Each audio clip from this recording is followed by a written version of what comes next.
Bien, vamos a proceder a esta segunda mesa. Si antes hemos tenido la mesa de los reguladores, ahora vamos a tener la mesa de la regulación. Vamos a hablar de los modelos de acceso al mercado, reflexionaremos sobre los modelos fiscales que se adaptan al negocio del juego de manera global, conveniencia del juego online versus el juego presencial, la liquidez internacional, modelos, fortalezas y debilidades. Esta mesa la va a moderar y dirigir doña Patricia Manca Díaz, que es socio de PwC Legal Technology Infocom Entertainment and Media. Por favor, Patricia. Y la va a acompañar don Juan Espinosa García, que es el subdirector general de regulación del juego, de la Dirección General de Ordenación del Juego. Don Juan, por favor. También acompañará a Augusto Berutich, que es socio de Tax and Technology de PwC. Augusto. También acompaña a don Francisco Feijóo, que es el director jurídico de GASA. En siguiente lugar, don Miguel García Campos, secretario técnico de FEMARA.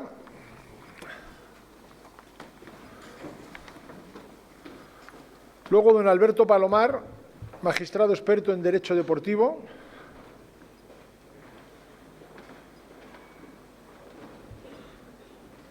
Luego, don Eduardo Maricio Garcés, que es representante de la Autoridad de Fiscalización y Control Social del Juego de Bolivia.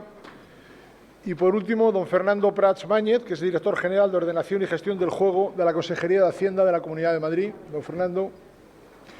Sin más, Patricia, cuando quieras. A ti. Gracias.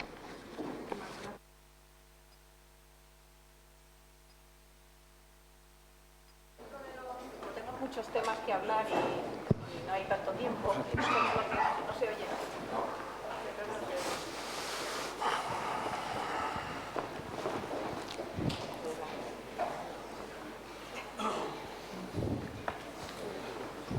¿Ya? Sí, ahora sí. Ahora. Quería, primero agradeceros que estéis todos presentes y haber aceptado la invitación. Es un honor estar con tan ilustres personas y expertas.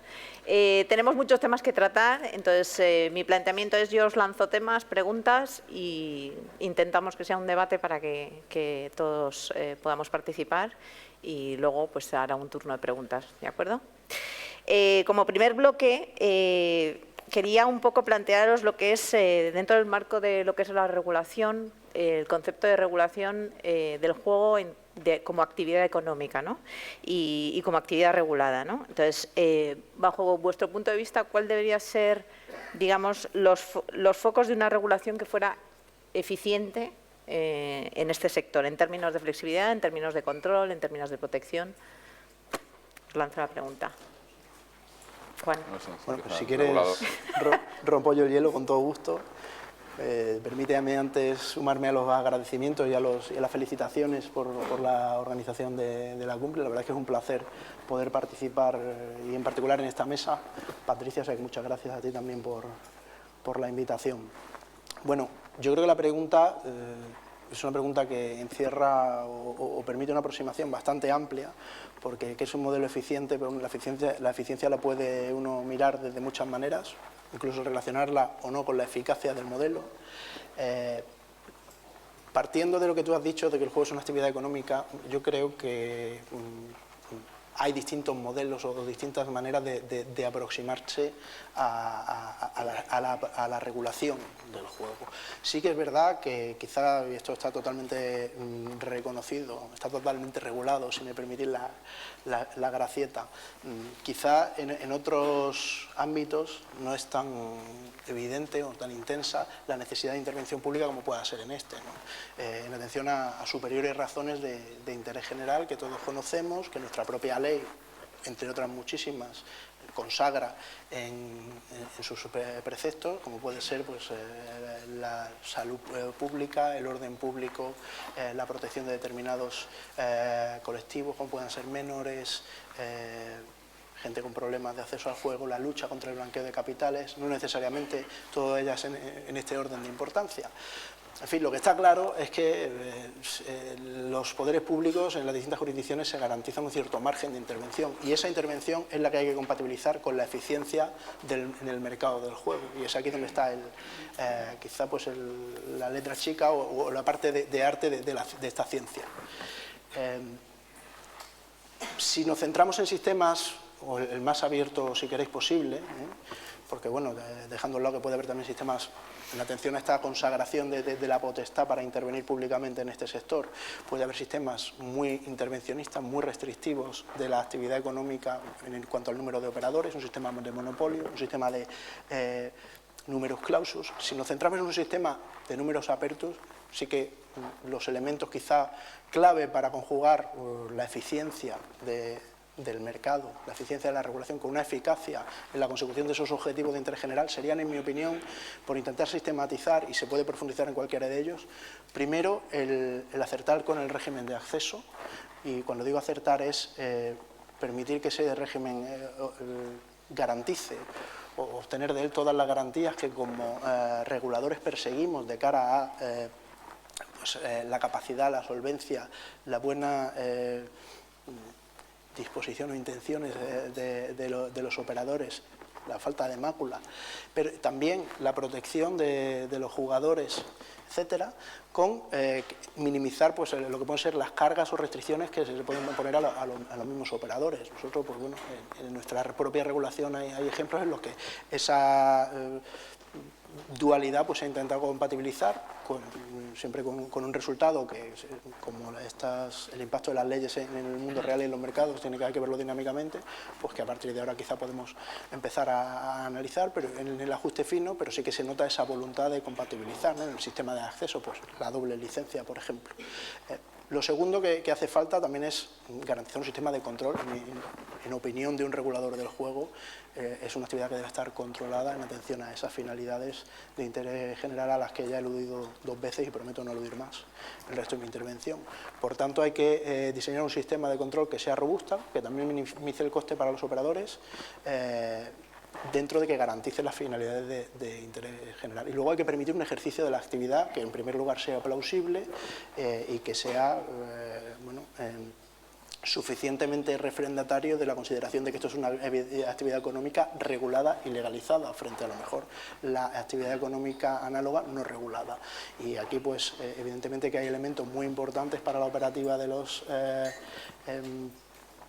operadores, como puede ser pues, la imposición fiscal, las cargas y restricciones a las que se ven impuestos en dicha operación, que también tienen que ser tenidos en cuenta.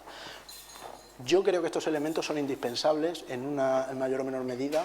No es una cuestión de qué elementos tiene que incluir, en mi opinión, tiene que incluir una regulación para que sea eficiente, sino de garantizar la compatibilidad de esos elementos con la eficiencia y el buen funcionamiento del mercado.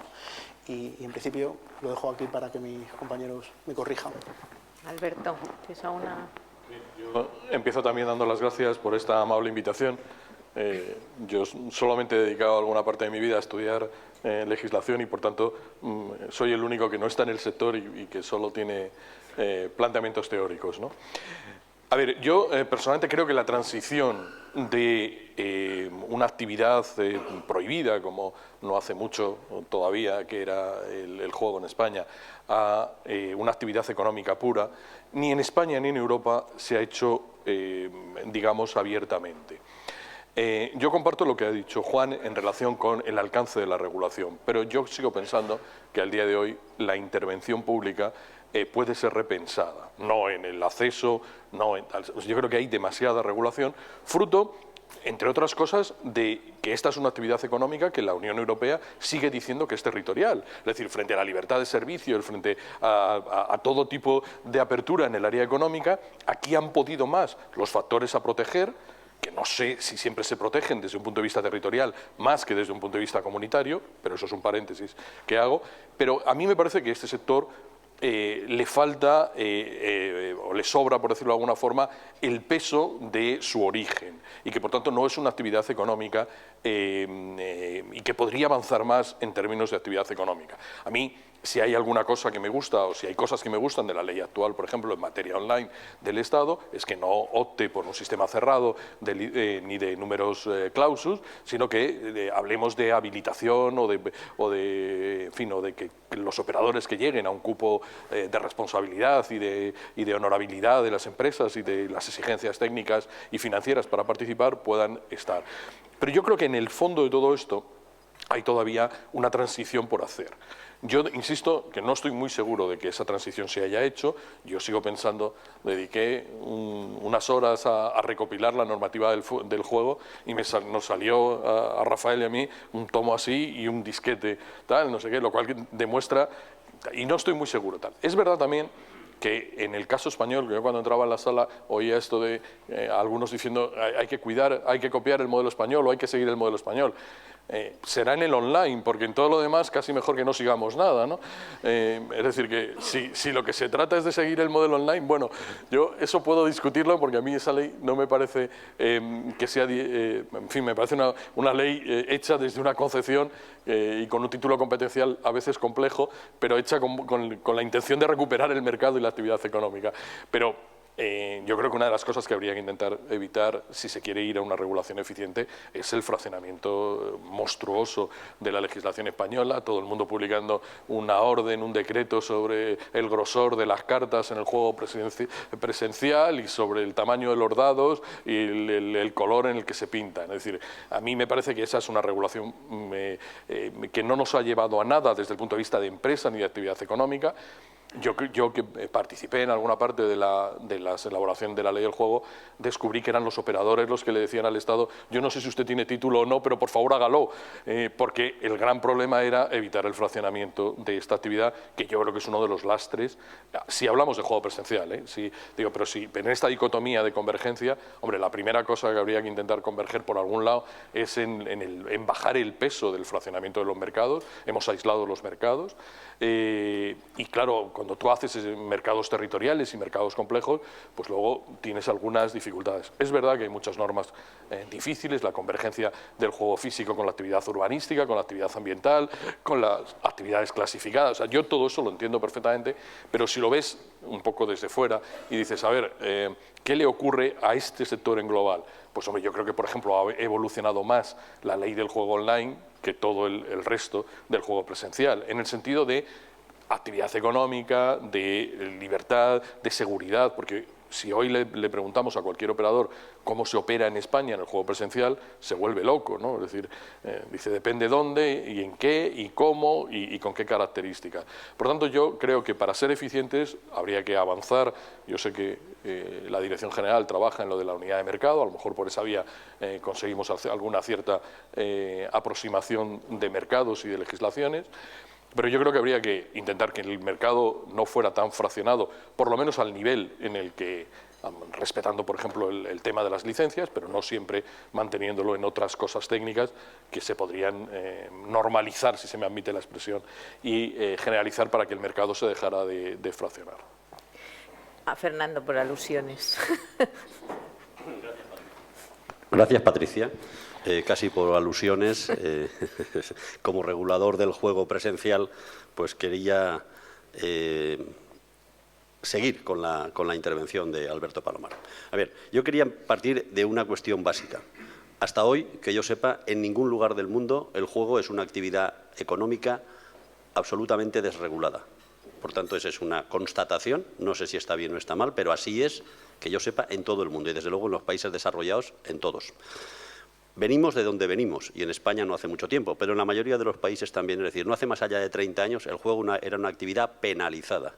Y por tanto venimos de una actividad penalizada porque se entendía que era un ilícito penal a una situación de despenalización, pero de sobreregulación para evitar, en teoría, los males que el juego puede provocar en la sociedad. Y, por tanto, sin conocer la historia, es difícil que entendamos lo que está pasando. No hemos llegado, como decía Alberto Palomar, todavía a la desregulación. Y yo no estoy seguro, como regulador, de que vayamos a llegar, porque es que en ningún país del mundo se ha llegado a la desregulación total.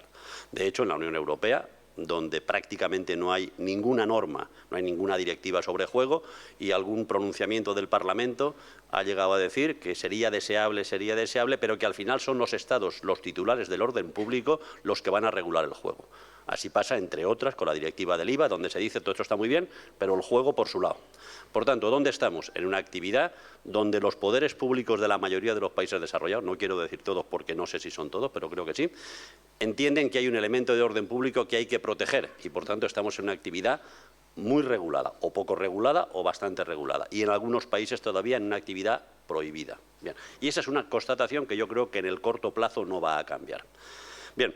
Decía Alberto Palomar, modelo juego presencial, caótico y hiperregulado, un libro muy grueso, decía, como el libro gordo de Petete, y modelo del Estado, claro, y modelo del Estado mucho más, digamos, conciso. Claro, estamos comparando normativa del año 79, recién despenalizado el juego, con normativa del año 2011, cuando han pasado 30 años, y poco a poco, en la mayoría de los países, el juego empieza a contemplarse como una actividad económica casi normal.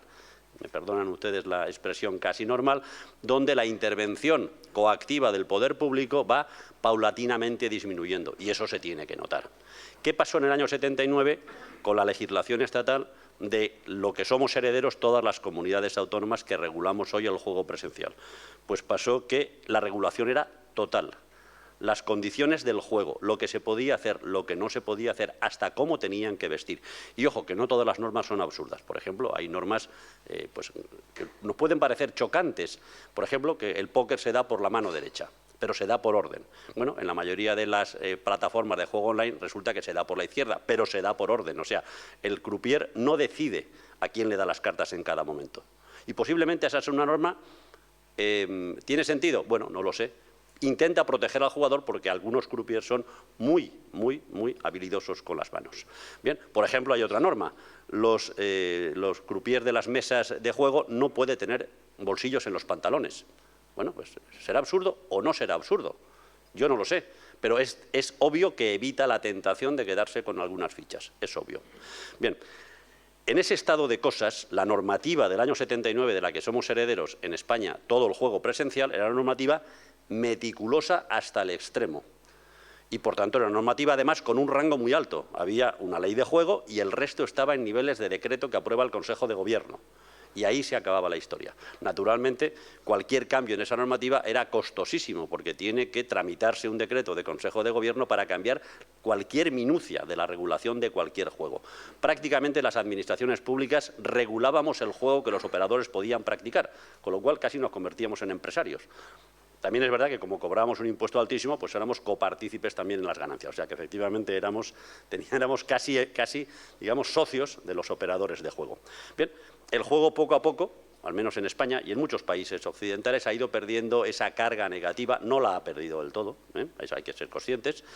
Ha ido perdiendo esa carga y poco a poco yo creo que en los reguladores empieza a, al menos en mi caso, digamos, a asentarse la idea de que hay que expurgar mucho esa normativa, que los poderes públicos no somos operadores de juego, que los poderes públicos no tenemos que regular cómo se juega, que el que regula cómo se juega y el que dice cómo se juega es el operador, y los poderes públicos simplemente tenemos que supervisar que el juego sea limpio y que las reglas sean claras y conocidas. Si un determinado operador quiere explotar una modalidad de póker específica, pues que la explote, que se lo cuente a los jugadores y que lo haga. Y nosotros simplemente comprobaremos que ese es un juego limpio. Esa no es la situación ahora. Ahora en el decreto de juego de la Comunidad de Madrid se dice las modalidades de póker que se pueden jugar y la que no está allí no se puede jugar. Bien, claro, en el año 2011, cuando estas ideas están asentadas, el Estado aprueba su ley y aprueba su ley sin precedente previo. Por tanto, está libre de ataduras históricas y eso pues, le da la libertad de hacer una ley efectivamente mucho más moderna, mucho más concisa y que hace hincapié en lo que tiene que hacer, que es en fijar claramente las reglas del juego y en incidir en aquellas cuestiones que pueden ser más de orden público, como protección de la ludopatía, como blanqueo de capitales, se decía antes, también las normas de acceso, autorizaciones, homologaciones, etcétera, y el desarrollo tiene mucha menos carga que en el caso de las comunidades autónomas. Prácticamente solo hay 2 decretos, hay que recordar que en Europa los decretos sobre juego casi siempre que regulen aspectos técnicos, o sea, casi siempre, tienen que ir a Europa, eso le añade 5 o 6 meses a su tramitación, por tanto la hace costosa, difícil. Y una buena parte de la regulación del juego en el ámbito del Estado pues se hace por órdenes ministeriales, sobre todo las cuestiones técnicas de los juegos. Y yo creo que ese es el futuro. El futuro en las comunidades autónomas va a ser cada vez ir quitando menos regulación de nivel de decreto, cada vez incidiendo menos en la práctica del juego y dejándosela a los operadores, y cada vez dejando solo la incidencia en los aspectos de orden público, que es protección al jugador, y también en el ámbito de la publicidad y de la propaganda. Por ejemplo, y con esto acabo, el bingo tradicional, que es una normativa del año 79, pues dice cómo es el cartón, cuántas casillas tiene, cuántas filas, cuántas columnas, cuántos numeritos, cuántas historias. El bingo electrónico, que es la nueva modalidad de bingo que se está aprobando en España desde hace aproximadamente, bueno, vamos a decir 3 o 4 años y que está ahora expandiéndose, prácticamente deja esas cuestiones a juicio del operador. El operador puede fijar el cartón, con diferencias entre algunas comunidades, pero no creo que sea necesario entrar en eso. Pero sustancialmente la forma del cartón, el número de casillas, de filas, de columnas, el número de bolas que entran, todo eso se deja a que lo fije el operador. Habrá operadores que entiendan que una determinada modalidad de bingo tiene mejor resultado en un país o en una región o en una ciudad o en un bingo concreto y otros en otra. Y el regulador simplemente lo supervisa. Yo creo que ese es el futuro y, por tanto, eso explica la situación del juego en España. Una normativa del año 79 no puede competir con una normativa del año 2011. Eso enlaza un poco mi siguiente pregunta, ¿no? Términos de unidad de mercado. Hemos dicho que estamos en un mercado fragmentado y el reto nuevo es el tema de la unidad de mercado, ¿no? Entonces, ¿creéis realmente que a medio plazo vamos a afrontar digamos, una homogeneización en ese sentido y una regulación menos intervencionista y más orientada a mercado y a competencia? ¿Cuál es vuestra visión? Buenos días. Miguel. Buenos días. Gracias también a la organización por invitarnos al acto. Y respecto a esta cuestión, mi opinión es que es la unidad de mercado en el ámbito del juego en España un tema muy complejo.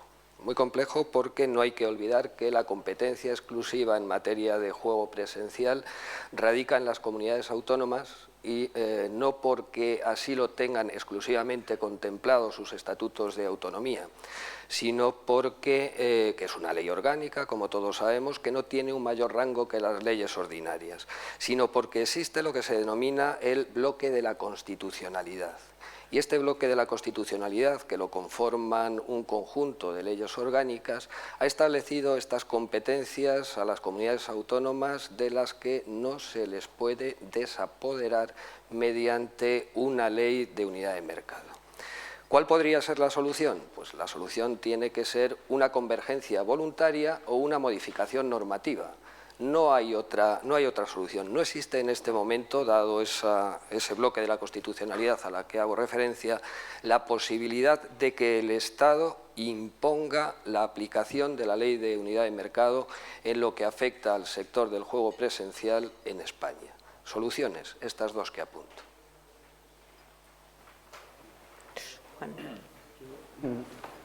Quería un poco completar el panorama diciendo que, y sobre todo poniendo en contexto mi contestación con el interés fundamental de la cumbre, que es también que nuestros amigos latinoamericanos se enteren un poco del momento en el que estamos aquí. Yo, quizá la aplicabilidad de la ley de la garantía de unidad de mercado, que es una norma en sí misma compleja, con muchos recovecos, esquinas, títulos y que resultan de distinta aplicación a distintos sectores de actividad y puede haber muchísimos matices en los que podríamos perdernos, yo el primero. Quizá a mí sí que me gustaría resaltar, también uniendo con la reflexión escéptica justificadamente de Alberto, no hay que renunciar al objetivo de aproximar las normas autonómicas en este caso. En particular, no hay que renunciar a ese objetivo. Es muy cierto que el Estado carece de instrumentos coactivos o de ordenadores para alcanzar ese objetivo, en este caso más allá de las previsiones de la propia ley, que no tienen una plena eficacia en este asunto, pero el caso, y es el mensaje que me gustaría dar a nuestros compañeros, que estamos en un momento muy propicio para que no la Administración del Estado ni la Dirección General de Ordenación del Juego, sino las propias, démosle el mérito, las propias comunidades autónomas puedan aproximar sus regulaciones en a lo mejor elementos que efectivamente pueden dañar esa dispersión a la eficiencia y a la actividad económica, y que resulta racional replantearse, y además resulta racional hacerlo, ese replanteamiento, conjuntamente. Y en este sentido, pues tampoco los procesos largos, iterativos y con una multiplicidad de sujetos, pues son como son, y aquí lo dejo, pero no hay que ser excesivamente pesimista. Hay un proceso en este sentido iniciado por parte de los instrumentos que prevé al efecto por el Consejo de Políticas de Juego. Insisto en que es un proceso en el que el protagonismo y la participación de las comunidades autónomas es capital, y bueno, vamos a esperar a ver qué resulta, porque igual se puede empezar por cosas lógicas y asumibles, y de ahí escalar a replanteamientos en la medida en que cada una de las autoridades competentes que tengan la competencia exclusiva sobre estas materias se sientan cómodas para bueno, ya digo, repensar conjuntamente estos elementos. No seamos del todo escépticos al respecto.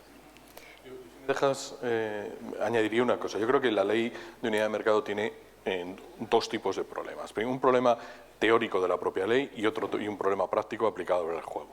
El problema teórico aplicable a la ley no es solamente aquí, sino que se va a producir en todos los sectores, que es cómo haces común la entrada en una actividad económica cuando el resto de la actividad no es común. ¿Qué quiero decir? Que a partir de aquí, por ejemplo, en materia de consumidores y usuarios, yo te sanciono en Valencia y tú montas la empresa en Murcia. Luego, o buscamos un mecanismo que iguale la condición de entrada con la condición de ejercicio, o si no, la ley de unidad de mercado se convierte en un problema. Hace muy poco, en unas jornadas, ya anunció el Ministerio de Economía que estaba buscando un sistema recíproco de reconocimiento de sanciones, valga la expresión, como inhabilidad propia de cada uno como consecuencia de la unidad de mercado. Ese es un problema común. Y luego tiene un problema específico el juego, que es la conexión con la ordenación del territorio y con el urbanismo. Esa es la parte central.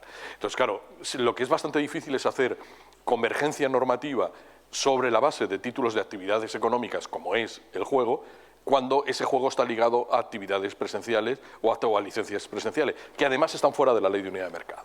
Ese es el gran problema. Es decir, que al final tú podrás hacer lo que quieras, a lo mejor con la licencia de un casino, pero el problema es que no tienes territorio, porque no lo podrás poner en un territorio distinto a aquel en el que convergen la licencia urbanística y la licencia de actividad.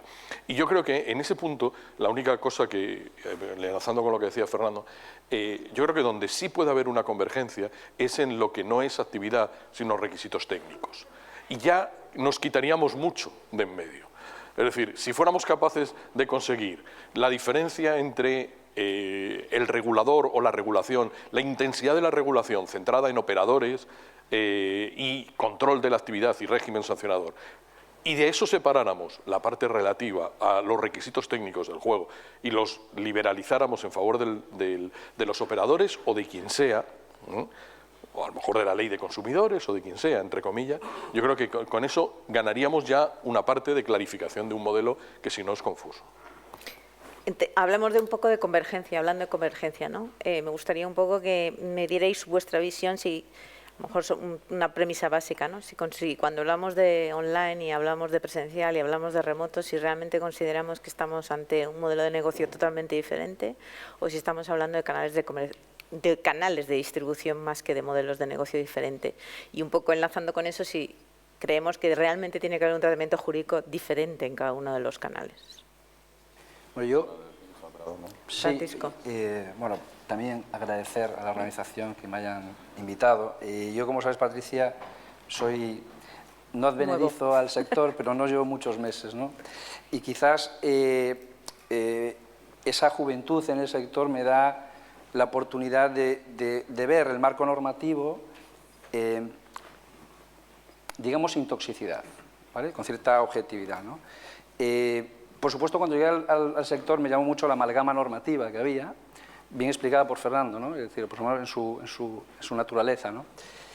Pero no es menos cierto que yo creo que el ejercicio y el reto que tiene que tener el poder político ahora mismo, o las administraciones, es conjugar el momento económico que vive el país con aquellos reinos autonómicos que cada uno dirige, ¿no? Yo creo que hace falta un esfuerzo de transición política que nos ayude a mejorar económicamente en el país, ¿no? Dicho esto, y enlazando con tu pregunta, en cuanto a la convergencia offline y online, ¿no? Yo, en mi opinión, creo que esa convergencia viene exigida por el propio cliente, por un cliente que empieza jugando en uno de las líneas de negocio, pero quiere seguramente terminar en otra línea de negocio y se da cuenta que efectivamente ahí hay una disparidad, ¿no? Viene exigida también esa necesidad de convergencia por el arrollador desarrollo de la tecnología, ¿no? Es decir, yo creo que nos está comiendo y el legislativo tiene que ponerse al día en ese desarrollo tecnológico, ¿no? Y una tercera pata que yo creo que también es necesario, la convergencia, es cuando uno se da cuenta de que el mercado presencial genera riqueza, pero genera riqueza, genera empleo, paga impuestos. ¿Por qué pongo este ejemplo? Un ejemplo paradigmático, que si bien efectivamente el otro día en la Dirección General del Juego nos hablaban de la necesidad de observar el principio de concurrencia en la apertura de licencias, del que efectivamente yo estoy también de acuerdo, como lo puse de otro modo, claro, no es menos cierto que un operador de juego presencial que a la vez, o un operador online que requiera su licencia en España y que para ello sea necesario operar presencialmente, creo que eso va a conjugar una estructura empresarial mucho más potente que la de una compañía extranjera que opta y le es adjudicada una licencia online bajo un .es, pero con domicilio en X. Va a pagar su tributación, Augusto, aquí en España. Pero ¿y su impuesto de sociedades? ¿Dónde está? ¿Y dónde está la creación de riqueza? ¿Dónde está la creación de empleo? A eso me refiero, ¿no? Claro que esa es una discusión clave desde el punto de vista del operador presencial, que se pone a hacer cuentas y observa que su contribución, su aportación a lo que es la sostenibilidad de la estructura del país donde está radicado, pues se puede medir fácilmente. Se hacen ejercicios de esa naturaleza, de aportación fiscal o aportación impacto total en lo que es esa contribución, y empieza uno a revisar y tiene el impuesto propio especial de esta actividad, que recordemos que, bueno, cuando se hablaba antes de los orígenes, también es una de las cosas que está desde la base de la propia actividad del juego, es decir, que esté sometida a un impuesto específico de la actividad, bueno, como pasa con otras actividades, quizá también por razones históricas, es una especie de peaje que quizás se está pagando, ¿no?, por el tránsito ese de lo ilícito a lo permitido, pero siempre con un peaje. Impuesto que, a diferencia de otros que puedan existir en otras actividades, recae completamente sobre el operador, ¿no?, que eso es algo que también todos tenemos muy claro, es decir, el operador presencial o online o donde sea es el que soporta el coste del impuesto, es un coste más para él. No lo puede trasladar o es difícilmente trasladable al consumidor, por lo tanto genera esa aportación y eso es medible.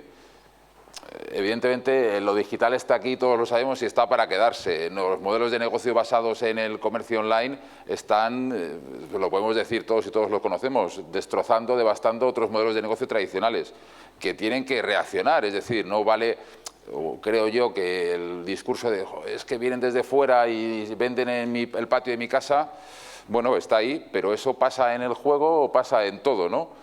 Entonces, evidentemente, lo que se tiene que pedir, y de hecho hay iniciativas ya, sobre todo a nivel tributario, que es quizá la parte que uno ve más en la persona, como puede ser que los países dejan de percibir esa porción de impuestos que todos entendemos que es justa porque los habitantes o son sus habitantes, pues hay algunas iniciativas que yo creo que también podemos comentar luego, en las cuales los países están tratando de acompasar sus normativas tributarias más generales a que el modelo de negocio basado en que estás ubicado en un sitio, pero por la facilidad de la distribución vía vía remota, ya no hablo solo online, porque claro, luego hay las posibilidades del negocio de utilizar aplicaciones móviles cuando estás en un hipódromo y apuestas, o estás en una sala de juego y apuestas con una aplicación online, es decir, pero que por lo menos se pueda permitir que el país del cual está saliendo el dinero reciba un retorno, ¿no? O sea, quizá ese es un poco lo que se puede hacer, pero que no solo es en el juego. Es decir, hay otros negocios que están en la misma situación, las editoriales, los accesos por servicios de Internet, accesos a contenidos. Hemos visto los casos estos que hay más en prensa o en la televisión, con operadores de negocio online que han sido llamados a parlamentos, etcétera, para dar explicaciones, ¿no? Es quizá un poco lo que los operadores nacionales pueden pedir a su autoridad. Oye, tratemos de ser todos iguales. Ya la discusión presencial online, bueno, pues es un poco, ya el modelo lógicamente lo permite, ¿no? El presencial claramente tiene, o el online establecido aquí, tiene todo la parte de aportación, no puede deducir el IVA, no puede escapar de la tributación sobre los beneficios si le quedan beneficios después de pagar el impuesto especial. Los otros, bueno, están en otra situación. Han entrado también en un momento posterior. Bueno, eso es algo que se ha discutido también, hasta qué punto, en qué circunstancia, a la hora de habilitar nuevos entrantes en un mercado, pues los derechos adquiridos tienen que hacerse valer. Quizá para la regulación a venir en los países iberoamericanos, la experiencia española que se ha puesto de manifiesto aquí, de qué hacer con esos valores añadidos, se cuantifican, no se cuantifican, cómo se cuantifican. Hemos escuchado esta mañana opiniones, lógicamente, que tratan de poner eso en valor. Bueno, quizá haya soluciones de compromiso, ¿no? Que yo creo que van más allá de... Con eso, sí. Y por introducir también a Eduardo, ¿no? ¿Qué consideraríais como vicios o como virtudes y errores de la legislación española en el sentido del juego online, ¿no? ¿Cuáles serían las lecciones aprendidas que podríamos trasladar a un regulador latinoamericano que está pensando en regular, ¿no? Una vez transcurrido un cierto tiempo y que tenemos una cierta perspectiva, ¿no? Te pido que te mojes, Juan. Nos han dicho que, bueno, por introducir a nuestro Luego le compañero. decimos a Eduardo que nos cuente un poco cuáles son sus miedos, ¿no? Yo creo que eso es un poco el... Pues yo no tengo ningún problema en reflexionar en voz alta, si bien no me voy a, sobre todo en la parte de los errores, no me voy a referir como tales, pero sí que, enlazando con la primera de mis intervenciones, les quiero trasladar que evidentemente desde la Dirección General de Ordenación del Juego nosotros los instrumentos normativos que manejamos a diario pues están sometidos a análisis crítico por nuestra parte y que siempre ha de uno aspirar a que lo que no funciona o es perfectible, pues trabajar para que así resulte. Yo, un poco por estructurar, se me va ocurriendo mientras me lo has dicho, por estructurar la contestación igual que la primera de mis intervenciones, podríamos incidir en elementos del régimen de acceso que a lo mejor pueden tener una vuelta, y cuando digo una vuelta es que puedan ser significativamente costosos para los operadores o que puedan ser desproporcionados en atención al objetivo que se persigue, sin cuestionar este objetivo, ¿no? Elementos de ejercicio y bueno, por supuesto está el elemento fiscal aparte, ¿no? En cuanto al acceso, hombre, no hay que desconocer que el sistema nuestro de doble licencia es bastante peculiar, ¿no?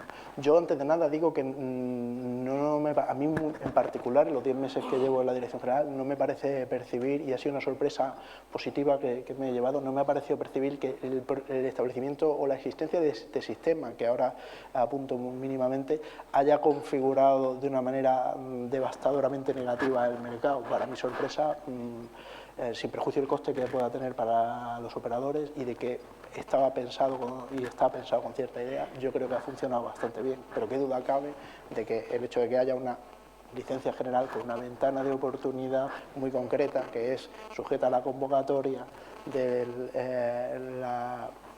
bueno, en realidad del ministro, ¿no? Pero previa promoción por la Dirección General, en momentos, ya digo, muy concretos, pues está limitando la posibilidad de acceder al mercado. No creo que en este momento sea eso, ya digo, un elemento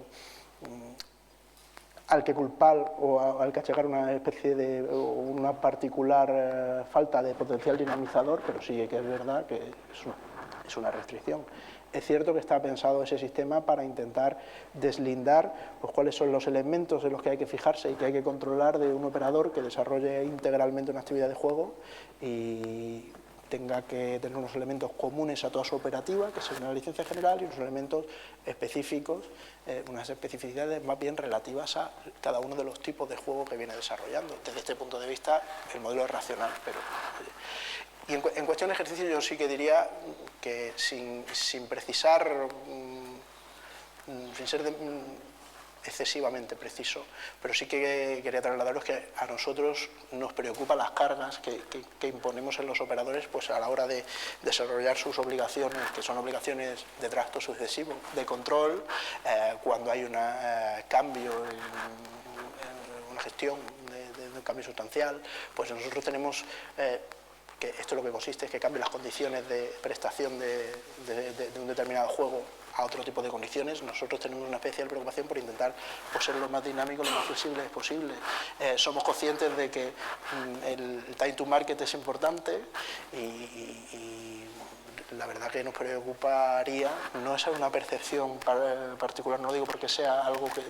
un problema que tenemos identificado, pero nos procuraría que seamos nosotros los sujetos responsables de dificultar esas entradas, ¿no? Eso es uno de varios elementos que pueden estar sujetos a revisión, ¿no? Nuestro modelo de homologación y certificación, mejor dicho, certificación y homologación, también tiene sus peculiaridades. Aquí voy a hablar no de los costes para los operadores, sino del propósito del mismo para la administración. Pues muchas veces los informes de certificación provisionales o el ámbito de la certificación provisional, que es el primero de los estadios, lógicamente, pues no coincide con el de la operativa real, que se certifica de manera definitiva, pues esto también, a lo mejor, uno dice... puede darse una vuelta, ¿por qué no? Y finalmente, por no dejarme nada, la fiscalidad. Evidentemente que desde nuestro punto de vista, quería hacer luego una aportación mínima a lo que comentábamos antes, ¿no? Pero desde nuestro punto de vista hay que ser, la fiscalidad tiene que ser, por supuesto, aparte de cumplir todos los principios de la ley general tributaria y etcétera, incluido el de no confiscatoriedad, que por supuesto cumplimos, tiene que ser plausible y tiene que ser facilitadora de la actividad económica. Yo quería decir que fíjate un poco la reflexión de a qué nos lleva, reflexiones entiendo generales y transversales a todos los sectores de actividad, que nos lleva un poco el nuevo paradigma online en materia de fiscalidad, que precisamente en ámbitos como el juego, en los que existe un impuesto o una tributación específica por naturaleza de la actividad, y cuando, como es el caso en este país y en otros, esa tributación tiene lugar en atención al punto de consumo, ¿no? Pues yo creo que se palia, si estamos hablando de la tributación del sector, se palia en gran medida, o es indiscutible que está pensado este criterio de imputación para este tipo de contextos online, en el que es primordial extraer desde el punto de vista tributario, y perdonadme por la palabra extraer, pero bueno, o imputar correctamente la actividad económica generada en un país desde el punto de vista tributario. Yo creo que esto se consigue con un criterio como el que existe en el impuesto sobre actividades de juego. Sin embargo, el problema al que tú te refieres quizás es un problema, pues ya digo, más transversal y que efectivamente pues... Claramente la tributación, lógicamente, tanto en lo presencial como, sobre todo en lo presencial, en la medida en la cual ahí sí que no hay ningún tipo de estructura que te permita mejorarla, sino tienes que asumir las normas en la comunidad autónoma en la que estás, más en el territorio, pero también en el online, pues te supone un gravamen. El hecho de que en el juego haya ese impuesto que permite gravar una actividad económica, que cuando lo que tenemos es una actividad online que es de otra naturaleza no se grava, bueno, pero también al final ese impuesto recae sobre los operadores del juego. O sea, la conclusión sería que ¿por qué no grabamos entonces todo el negocio en Internet, ¿no? Para que al final hay algunas medidas, como sabes, en la Unión Europea se está moviendo en el año 2015, se va a gravar por el IVA en el país de consumo.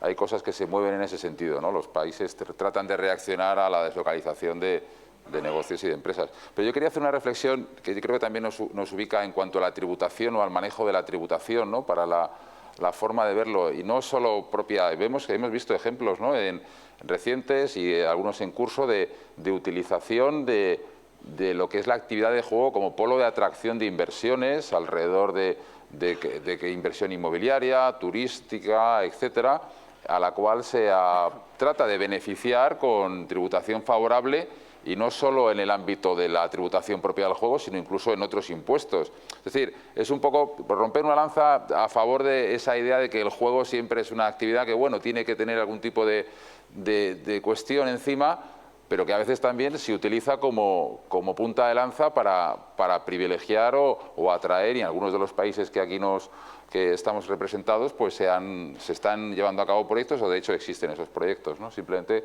ponerlo también encima de la mesa. ¿Tiene sentido que tenga una tributación específica el juego? Y enlazando con eso, ¿tiene sentido que exista una diferenciación de tributación entre el online y el presencial? No, hombre, de ninguna manera. Yo creo que ahí Vamos a coincidir hasta los representantes de la Administración. Bueno. A ver. Igual no. Pues si me permitís, ¿tiene sentido una tributación específica? Bueno, sabéis que la tasa de juego sustituye al IVA y, por tanto, ¿tiene sentido? Lo ha tenido como forma de control. Yo creo que lo sigue teniendo, porque permite modular la intervención del poder público en la actividad de juego, mientras entendamos que el juego es una actividad que necesita una atención especial, y eso es fundamental. Es decir, el día en el que la sociedad, porque esta es una cuestión de valoración social, y los poderes públicos estamos tan imbuidos de la valoración social como la propia sociedad. El día en que la sociedad llegue al convencimiento de que el juego es una actividad económica más, desaparecerá solo. Yo recuerdo en alguna charla, y al hilo de los complejos que han sido famosos en la Comunidad de Madrid, de juego y hoteles y esas cosas, con una tributación no privilegiada, sino simplemente más baja. Yo tenía algunos datos interesantes en este sentido. Pues me acuerdo que me hicieron la pregunta, dice, ¿hasta cuándo dejarán ustedes de bajar la tributación del juego? Y mi respuesta fue, el día que la tributación específica de juego sea cero, este señor pagará lo mismo que usted. Porque el operador de juego está sujeto a todos los impuestos y además y en exclusiva a la tasa de juego. Es decir, la tasa de juego es una sobrecarga que le ponemos a estas empresas por razones, digamos, pues, de política económica y de política social. Y además esa sobrecarga lleva consigo un aditamento, y es que al sustituir el IVA y no estar sujetos a IVA, el IVA soportado, que en algunas explotaciones pues puede rondar el 14 o el 15% de la facturación, el IVA soportado es un gasto adicional. Es decir, es una sobrecarga pesada. Hay que recordar que en España, por ejemplo, los casinos están sujetos en la Comunidad de Madrid a un marginal del 45% sobre ingresos brutos, entendiendo por ingresos brutos la diferencia entre cantidades jugadas y premios pagados, vamos, el GGR, ¿no?, en terminología inglesa. Eso es mucho dinero. ¿Y qué es lo que estamos viendo? Pues estamos viendo que esa tributación está bajando y bajando y bajando. ¿Hasta dónde? Bueno, yo creo que en estos momentos el margen puede oscilar entre el 10, el 15, el 20%, no más. Por encima del 20% seguramente la fiscalidad acabe matando la propia explotación. Y ahí enlazo con la cuestión que planteabas antes, juego presencial o juego online. Yo creo que son elementos distintos, igual que es distinto, yo soy fiscalista y me dedico a los tributos, ahora también al juego, pero claro, cuando alguien dice, bueno, es que los ingresos del trabajo son igual que los ingresos del capital, bueno, pues no son igual. Y en todos los países europeos tenemos el impuesto dual, traído fundamentalmente por los países nórdicos, es decir, se grava de una forma las rentas del trabajo, rentas de actividad económica, y se grava de otra distinta y menor las rentas del capital. Y la razón es obvia, el capital se va. Si el capital le gravas con una determinada, con un porcentaje excesivo, se va a otra jurisdicción, mientras que, afortunada o desgraciadamente, el trabajo no se puede ir, es infinitamente más costoso. Y eso lo sabemos, cualquier gestor público lo sabe. En ese sentido, el juego presencial se parece al trabajo. Yo sé que hay algunos operadores de juego presencial que les molesta esta convergencia, pero es que es así. El juego online es un juego por naturaleza deslocalizado, desubicado, cuya oferta es difícil ponerle límites y cuya oferta es difícil controlar. Y por encima de determinada fiscalidad, el juego online simplemente desaparece. Le ha pasado a Francia con una sobrefiscalidad, le ha pasado a Inglaterra con una fiscalidad competitiva con Gibraltar. De momento no sé si le pasará a España. Es decir, Fuera de esos límites del 20% o por encima de esos límites el juego no funciona, el juego online. El juego offline, el juego presencial ha funcionado, sí, hasta el 45 y el 50 y el 60% que hemos tenido de tributación y todavía tiene alguna comunidad en casinos y en bingos. Pero lo cierto es que están convergiendo hacia esas cifras, estamos convergiendo y, por ejemplo, en la Comunidad de Madrid el tipo medio efectivo, entendiendo por tipo medio efectivo lo que se paga por impuesto de juego dividido por los ingresos totales, no por el win, sino por los ingresos totales, pues prácticamente se ha dividido por 2 en los últimos 10 años. Y ahora ya que simplemente una consideración más sobre el primer tema de todos. Y porque creo que es interesante para los países iberoamericanos que están en procesos de descentralización, que son bastantes. Descentralización fiscal y o descentralización sustantiva. ¿Es buena o es mala? Bueno, yo no lo sé. En España hemos estado sometidos a un proceso de descentralización, hemos vivido las ventajas y estamos viviendo los inconvenientes. La principal ventaja yo creo que es la riqueza y la competitividad. No hay que olvidarse, siempre que hay descentralización hay competitividad, siempre. Y eso es bueno. Eso es bueno en el ámbito sustantivo y en el ámbito fiscal. Por ejemplo, ha habido modalidades de juego que en España no estaban introducidas porque no había tradición. Por ejemplo, las apuestas, un juego muy inglés, ¿no? Bueno, pues la Comunidad de Madrid las puso y funcionaron bien y ahora se extienden. Si hubieran funcionado mal, nadie las hubiera hecho. Otras modalidades, por ejemplo, bingo electrónico, pues ahí empezó otra comunidad, Castilla y León, cuyo representante está por aquí, las puso y funcionó bien. Es decir, la competitividad es rica porque da oportunidades de variación. Nos está pasando con las máquinas, nos está pasando con la tributación de casinos, nos está pasando con todas las modalidades de juego. La competitividad enriquece porque es un principio además de la economía de mercado. El inconveniente, pues simplemente la diferenciación normativa. Claro, hay que contar con eso. Siempre que hay competitividad hay diferencias de tributación. En un sitio los bingos tributan al 40, en otros al 50, en otros al 60. Pero es que esa es la esencia de la descentralización. También la proliferación de normativas distintas. Ahora dice la Ley de Unidad de Mercado, dejando al margen cuestiones de carácter formal o legal, lo cierto es que es bueno que las comunidades autónomas o que los reguladores, por no hablar del caso español, se pongan de acuerdo haciendo que el coste para el mercado de las distintas regulaciones sea el mínimo. Pero no nos engañemos, todo proceso de descentralización, si es genuino, lleva diferenciación. Si hay una unificación, se acabó la descentralización. ¿Y eso qué efectos tendrá? Pues posiblemente unidad de mercado sí, pero al mismo tiempo se pierde la riqueza evolutiva. Al menos en España, la existencia de 15 reguladores en juego ha sido muy rico, como saben todos los operadores, porque de alguna forma la novedad que no entraba en Madrid entraba en Cataluña, y la que no entraba en Valencia y la que no entraba en Murcia. Y al final, si funcionaba, se extendía, y si no funcionaba, allí se moría con poco daño. Eduardo, esta mañana habéis hablado un poco de cada uno de los países, de cuál es vuestra perspectiva, el estado de situación que estáis y los objetivos. A mí me gustaría un poco que nos dijeras desde tu punto de vista, a la hora de afrontar ese tipo de regulación online, cuáles son vuestros principales miedos, ¿no? Bueno, ahora que los he escuchado son más todavía, ¿no? En primer lugar, hay varios aspectos que nosotros estamos tomando en cuenta en el país. Tenemos un borrador que lo hemos estado trabajando referente a los juegos online. Pero, ¿qué aspectos tenemos que tomar en cuenta? Uno es el político, otro es el técnico y otro es el social. ¿De qué forma yo hago entender a la parte política de que es necesario regular el online, los juegos online, sin irme al aspecto de que puede ser contraproducente en cuanto a enfermedades como la ludopatía?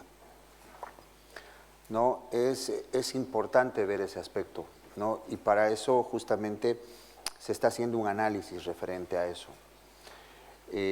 Las cuestionantes que nos hemos puesto son, por ejemplo, ayer hablábamos con el órgano regulador del online en la mañana, es tenerlo de alguna forma física al operador dentro del territorio, dentro de Bolivia, que el servidor no esté en el exterior, sino esté dentro del país.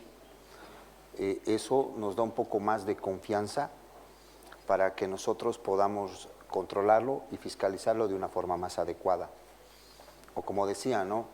No me acuerdo quién, tener algún aspecto de dónde quitarle el servicio en caso de que incumpla o desenchufarlo, como decían, ¿no? Entonces, hay varias cuestionantes que nos tomamos en cuenta, ¿no? Y yo creo que lo tenemos que hacer de una forma responsable. Tenemos que munirnos de experiencias en el exterior y tratarlas de adecuar a la realidad del país, ¿no? Viendo sus debilidades y retomando sus fortalezas, ¿no? Y tratar de hacer algo que realmente sirva, ¿no?, a nuestro país, ¿no? Como les digo, hay varios aspectos que se tienen que evaluar. No es fácil como órgano regulador emitir una disposición de esa naturaleza. Bolivia apenas está terminando el aspecto referente al juego presencial y en realidad no tenemos mucha práctica en cuanto a eso. Apenas tenemos 2 operadores. Uno de ellos ni siquiera está funcionando justamente por la falta de máquinas y estamos regulando el aspecto de mesas, ¿no? Sí hemos visto la necesidad de regular la parte online. El interés es de que todos empiecen de un punto cero, dar seguridad jurídica, que es lo más importante, enmarcado dentro del principio de prelación normativa y bueno, tratar de hacer algo, ¿no? Pero eso yo creo que nos va a tomar un poco de tiempo. Tenemos que madurar muchísimas ideas, tenemos que ver justamente los resultados de otros países. Espero que en Latinoamérica alguien ya se anime a emitir una normativa de juegos online, ¿no? Y en base a eso recabar esa experiencia. Me gustaría que habláramos de liquidez internacional y luego enlazamos un poco con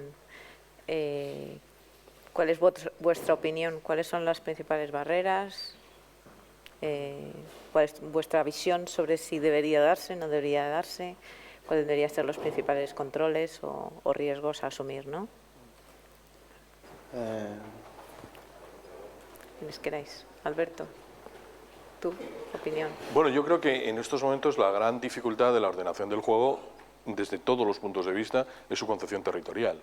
Y eso late en las sentencias del Tribunal de Justicia, de las comunidades europeas y late en todos los sitios, porque están predominando los factores de los riesgos sociales. Yo creo que los riesgos sociales, sin embargo, se han europeizado. Es decir, nosotros no luchamos nacionalmente contra el blanqueo de dinero, luchamos europeamente, si vale la expresión, contra el blanqueo de dinero, lo cual no tiene mucho sentido que el título que te bloquea el carácter europeo sea un título que en todo el conjunto, o sea, no solo se blanquea dinero en el juego, se blanquea en más sitios. Y esa es una lucha que ya no es nacional. Entonces, que por el tema del blanqueo o por el tema de la ludopatía, que tiene todas las luchas, pero en fin, no es equiparable. Es decir, es verdad que la gente se arruina en el juego, pero también en la bolsa.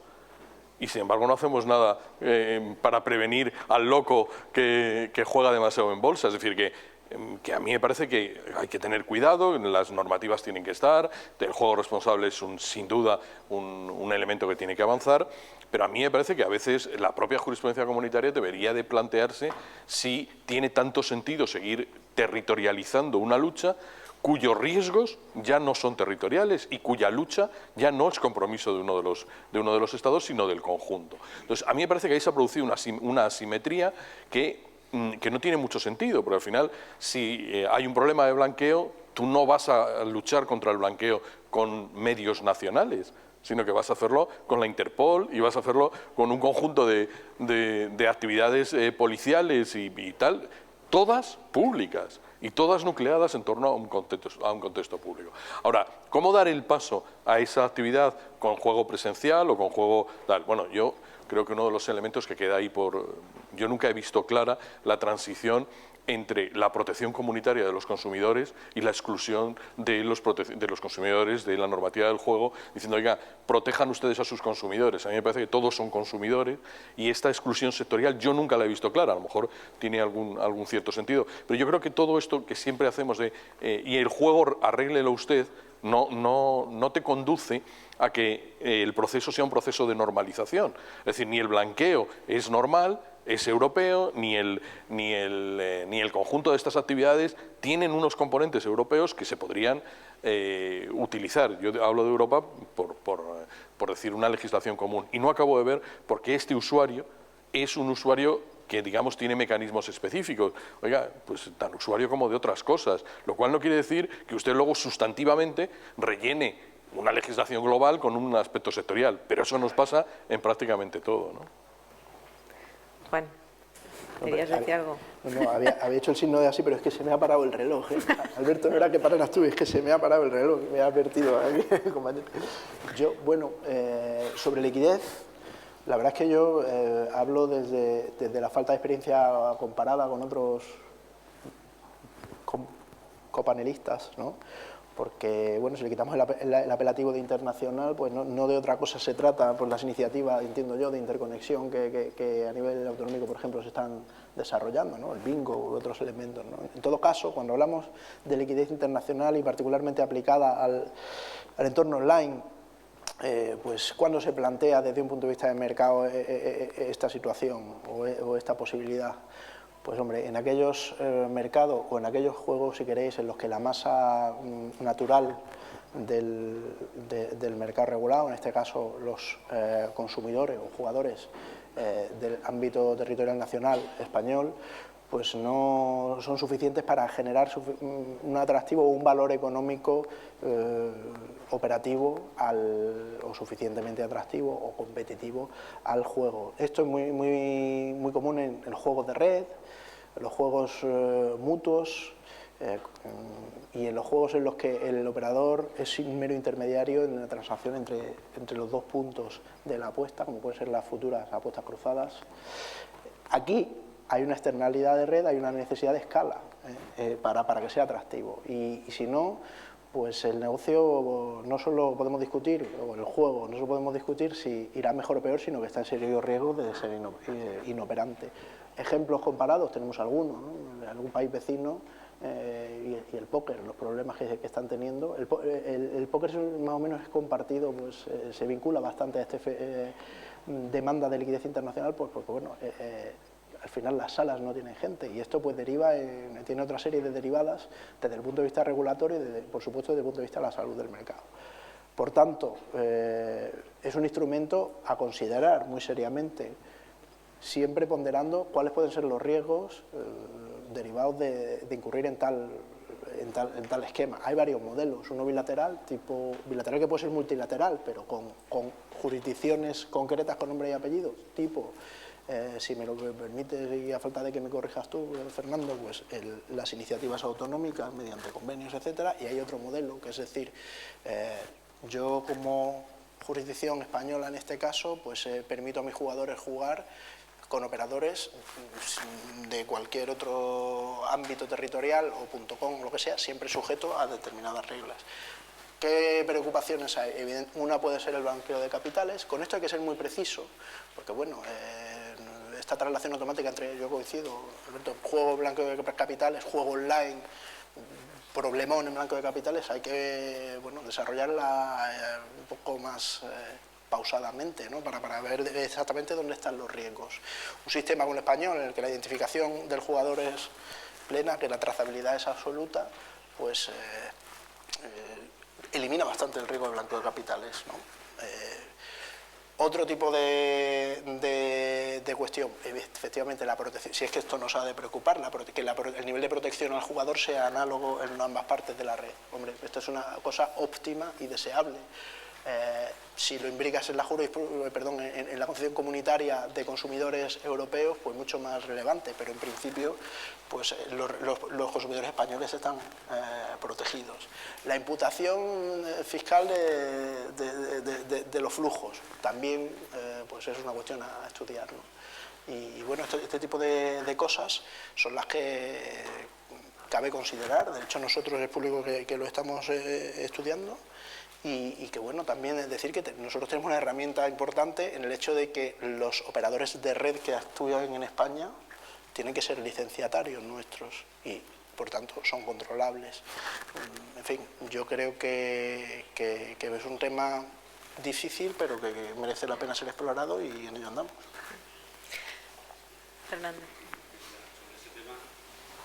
más que resolverlo, plantear tres cuestiones que son las que las ha avanzado Juan. Yo creo que hay tres problemas básicos en la liquidez internacional, son los problemas básicos del juego y mientras no se resuelva la liquidez no va a funcionar. El primero es quién garantiza que la plataforma es limpia.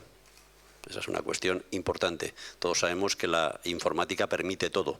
Y en una plataforma con liquidez internacional, me voy a centrar en el ejemplo del póker, bueno, pues el sistema puede perfectamente darle una señal oculta a uno de los jugadores diciendo hay ganas y él sube la apuesta.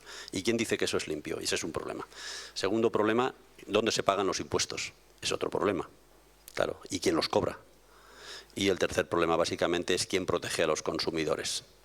Es decir, quien protege al jugador de los riesgos de ludopatía. Y luego están, digamos, estos son, digamos, problemas ordinarios. Luego están los problemas extraordinarios, que es lo que se hablaba antes, blanqueo de capitales, etcétera, etcétera. A mí me gusta poner un ejemplo porque lo especifica muy bien. En una partida de póker está jugando una persona de Madrid, una persona de Chile, una persona de Argentina y juegan con una plataforma con sede en Bahamas. ¿Dónde están jugando ellos? Dicen en Madrid. En Madrid dice el de Madrid, claro. En Chile dice el de Chile, no, en Argentina dice el otro, dice no, en Bahamas que está la plataforma. Es decir, es que es un lío, la liquidez internacional es un lío. Vamos con la primera. ¿Quién asegura que la plataforma es limpia? Pues evidentemente el regulador de la jurisdicción donde la plataforma opera. Si el regulador es serio, como decía Juan antes, pues a lo mejor España llega a Francia con un acuerdo de liquidez internacional porque se fía de lo que hacen los franceses. Pero a lo mejor con otras jurisdicciones, cuyo nombre no quiero decir, pues no nos fiamos. Entonces no vamos a dejar que nuestros nacionales jueguen en esas plataformas simple y llanamente porque no nos fiamos. El segundo problema importante, por lo menos para mí que me dedico a gestionar impuestos, ¿dónde se pagan los impuestos? Claro, el jugador español en una plataforma internacional está realizando un gasto. ¿Ese gasto me va a dejar a mí de impuestos? ¿Lo van a pagar en algún sitio? ¿No se va a pagar en ningún sitio?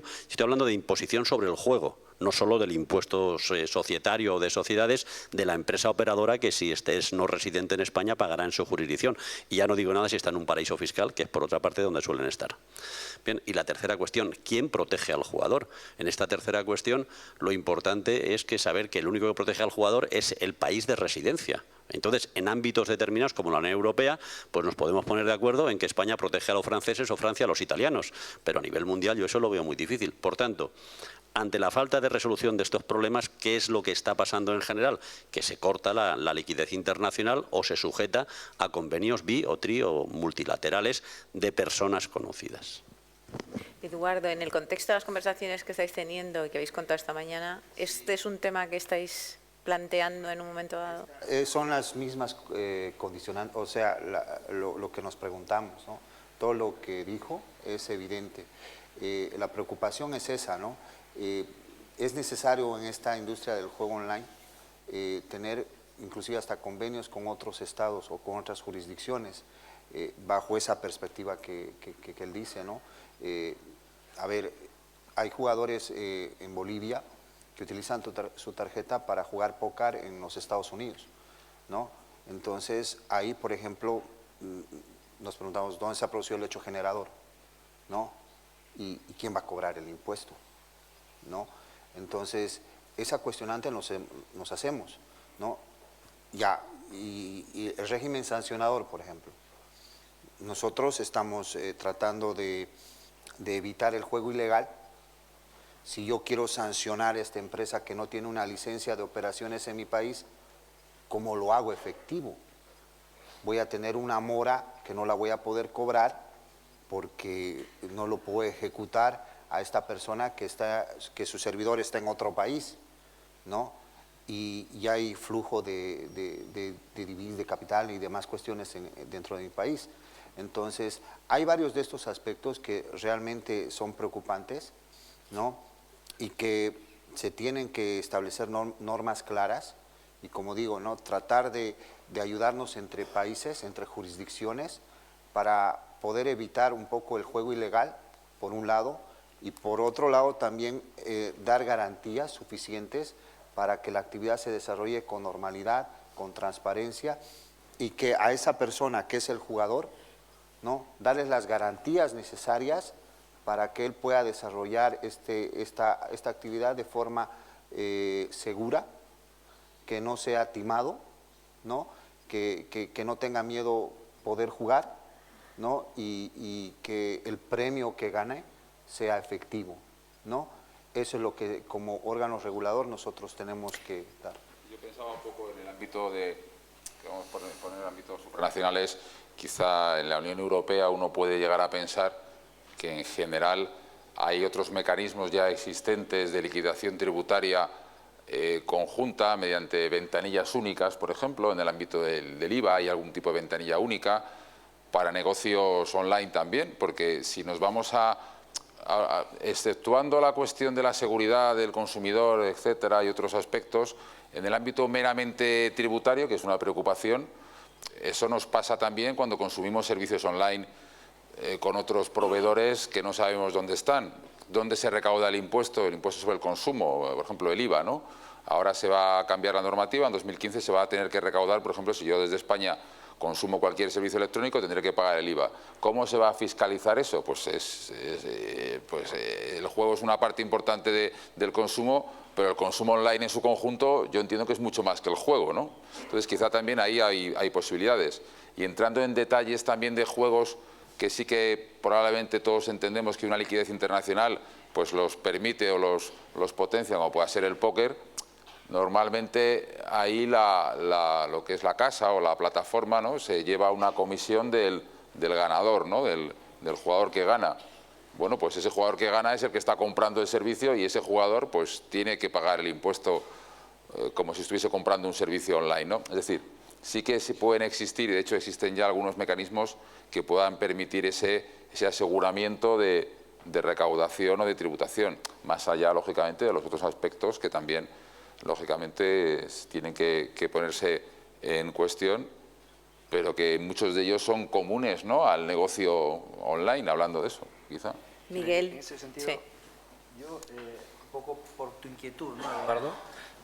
Es decir, al hilo de lo que yo comentaba en mi anterior intervención, es decir, si el regulador exige que para el otorgamiento de una licencia online el operador no solo tenga una estructura de negocio presencial, sino que además tenga experiencia en el sector, yo creo que eso va a redundar no solo en una seguridad jurídica para la administración, sino también para el cliente, que en definitiva va a tener a dónde llamar a la puerta, ¿no? Es decir, estamos viendo como incluso Google está poniendo establecimientos permanentes, establecimientos físicos, ¿no?, en los países, porque se está dando cuenta de la necesidad de ese requerimiento del cliente de ir al lugar presencial, ¿no? Miguel, un poco en esa línea, ¿no?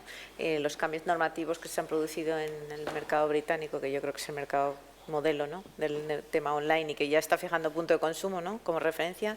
¿Cuál es tu visión? ¿Crees que ese es el modelo hacia el que se va a evolucionar, ¿no? Las modificaciones normativas que se producen en el Reino Unido, que entran en vigor al finalizar este año, lo que persiguen fundamentalmente son establecer un marco tributario concreto, poniendo el tipo impositivo al 15% y intentar erradicar el juego ilegal, estableciendo una mayor profesionalización a las empresas y creando una serie de límites que impide que la licencia pueda ser ejercida por aquellas empresas que tienen una actividad muy importante fuera de ese país, controlar. En definitiva, es lo que estamos pidiendo todos los representantes de los empresarios de juego presencial, unas barreras de entrada de profesionalización y, importante, y un control. Nos parece muy bien que las administraciones y sus representantes estudien, planteen temas, analicen, pero hay una cuestión previa. Hay que erradicar la ilegalidad. En España parece poco razonable que se pongan en trámite proyectos normativos para regular determinados juegos cuando se están practicando en la actualidad de manera ilegal. La Administración debería centrar sus esfuerzos en erradicar esa ilegalidad, que es lo que está sucediendo en Inglaterra, antes de poner en marcha proyectos normativos sobre esta cuestión. Proyectos normativos que, por otra parte, tal y como se establece en la memoria de análisis de impacto de la propia disposición de carácter general, tienen un recorrido muy corto, un recorrido de recaudación tributaria de 5,6 millones de euros, algo que se obtiene un poco menos, por ejemplo, en la Comunidad de Madrid, con las tasas fiscales sobre las apuestas. Y eso nos tiene que hacer reflexionar sobre una cuestión. ¿Es conveniente dar esa cobertura a una actividad que puede poner en riesgo la actividad que están realizando los agentes, los empresarios de juego presencial, quienes, como muy bien apuntaba Paco, crean riqueza? Lo verdaderamente importante es que los empresarios de juego presencial pagan en España más de 1.100 millones de euros, mantienen más de 100.000 puestos de trabajo indirectos, más de 42.000 empleos directos, pagan más de 500 millones de euros por impuestos sobre sociedades e impuestos sobre la renta. Y mientras tanto, la experiencia en España de tributación específica sobre el juego, de los juegos por Internet, es de 60 millones de euros. ¿Quiere el legislador poner en riesgo la continuidad del sector del juego presencial o quiere erradicar la ilegalidad? En Inglaterra, en el Reino Unido, han optado por esta segunda vía, realizando estas modificaciones normativas y teniendo en cuenta que la protección al juego presencial tiene que llevarse a cabo. Juan, por alusiones. Sí, la verdad es que estoy un poco sorprendido, no sorprendido, sino maravillado de la habilidad con que el ejemplo inglés ha servido para introducir estos otros elementos. Sí, yo, por tanto te voy a contestar siguiendo el ejemplo inglés. Yo creo que estamos haciendo exactamente lo mismo que pasó en Inglaterra. Si te fijas, según el relatado, Inglaterra ahora es cuando, según tu relato, ¿no? Bueno, ha introducido una modificación normativa destinada a robustecer el juego ilegal. No se puede estar en desacuerdo con eso nunca. También quizás se te ha olvidado decir que estos juegos a que ahora aludes sobre su legalización en España ya están legalizados desde hace bastante tiempo en Inglaterra. Pero dejando esto a un lado, sí que me gustaría quizá puntualizar que, por supuesto, aquí sí estoy de acuerdo contigo, yo no diría si es previo o no, pero desde luego que es paralelo como mínimo el objetivo de luchar y perseguir el juego ilegal que se está desarrollando y se está llevando a cabo por parte, en concreto en este caso, de la Dirección General de Ordenación del Juego, con el objetivo de, que además relacionado con esto, de completar una oferta de juego que, entre otros aspectos, sirve para debilitar ese mercado ilegal. No es el único elemento que ayuda a debilitarlo, por supuesto son las medidas que se desarrollan continuamente en la Dirección General a la hora de instar a cerrar páginas y cerrarlas mediante expedientes sancionadores. Te podrán parecer la cifra bien mal o regular, pero vamos, yo creo que 140 creo que son las que tenemos cerradas desde el inicio, pues demuestra que se está más próximo a hacer algo que más próximo a hacer nada. Entonces no me gusta, tampoco querría un poco puntualizar ese mensaje porque creo que tampoco es totalmente informativo. Complemento esta información porque no es del todo informativo que se priorice una cosa sobre la otra. Son actividades en paralelo, pero qué duda cabe de que estos determinados proyectos normativos, y para el que no nos esté siguiendo, creo que nos estamos refiriendo a los proyectos al proyecto en concreto de orden ministerial de máquinas de azar, tienen entre sus objetivos el de debilitar la lucha del juego online. Es un instrumento, el regulatorio, el principal, así yo no lo he dicho por mí, sino por la Comisión Europea repetidamente, para debilitar el juego online. Y precisamente esto, entre otras cosas, como proteger al jugador, incrementar esa protección, es lo que persigue. Pues la protección al jugador es, sin que ello sea incompatible con la defensa o el cuidado, el no hacer daño a los operadores, pero la protección al jugador es uno de los objetivos que informa nuestra ley de ordenación del juego. Y dejarme simplemente manifestar que en modo alguno se considera o se entiende desde la Dirección General, y sin prejuicio de que entiendo yo totalmente legítimo se entienda de otra manera por parte de otros agentes, que la normalización de esta modalidad de juego afecte o vaya a poner en riesgo al sector presencial en los términos en los que se está manifestando o que se está induciendo. Yo creo que esto merece igual, bueno, quizá una matización, porque bueno, hablar de 40.000 puestos de trabajo directos, 100.000 indirectos, cuando estamos hablando de que el tamaño estimado de este juego, en atención a las estimaciones que tanto pues las empresas consultoras internacionales como lo que ha sucedido en otros países que sí que han normalizado esta actividad, en comparación, en ponderación con el peso del sector presencial, estamos hablando que en términos de GGR es el 0,9%, pues me parece un poco exagerado igual apelar al riesgo laboral de un sector que por supuesto nos merece el máximo de los respetos y al que de ninguna manera pretendemos dañar. Finalmente, la consideración recaudatoria, estoy plenamente de acuerdo, pero tampoco está entre los objetivos de nuestra norma el optimizar o el buscar como objetivo prioritario el incrementar los ingresos, aunque eso esté muy bien. Tampoco entiendo que sea sustituir unos ingresos por otros. Son, como digo, ingresos, fuentes complementarias. Con lo cual, pues, en fin, creo que el caso inglés, y con toda sinceridad, no es exactamente, o mejor dicho, es muy aplicable a lo que en realidad está sucediendo en España. Solo una respuesta. Terminamos. Mira, no nos parece a los agentes del juego presencial ni bien, ni mal, ni regular el hecho de que se hayan incoado 140 expedientes sancionadores por páginas que están desarrollando su actividad fuera de la legalidad. Lo que nos parece es manifiestamente insuficiente. Es insuficiente porque cualquiera desde su tablet en este momento puede acceder a páginas de Internet que ofrecen ese tipo de servicios. Y respecto a la tributación que se espera obtener, manifiestas con las máquinas online, manifiestas que no es voluntad de la Administración obtener una gran recaudación y que en definitiva se va a complementar una cosa con la otra. Eso no es así. En economía, la economía se inventó porque los recursos son limitados y lo que se quita de un sitio va a otro sitio.